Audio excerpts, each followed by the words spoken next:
আসসালামু আলাইকুম দর্শক। বাংলাদেশে এতদিন শুধু এমনি এমনি হেলিকপ্টার বিমান বানিয়ে বাড়ির সামনে আমরা রাখতে দেখেছি।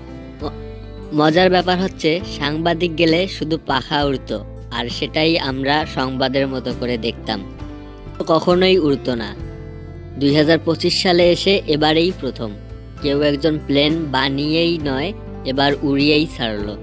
হ্যাঁ দর্শক, বলছি ইলেকট্রিক মিস্ত্রি জুলহাস ভাইয়ের কথা, যিনি শুধু প্লেনটি বানালেন না, আকাশে উড়িয়ে ছাড়লেন।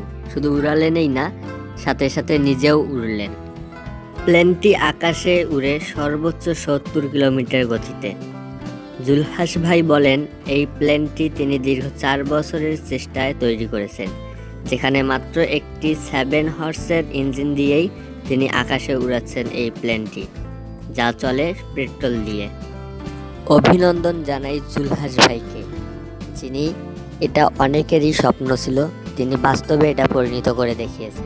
দর্শক, আমি একজন নতুন কন্টেন্ট ক্রিয়েটর। জুলহাস ভাই যেভাবে সফল হয়েছে, আমিও যাতে সেভাবে সফল হতে পারি, সবাই আমার পাশেই থাকবেন। দয়া করে আমার চ্যানেলটি লাইক ফলো করবেন।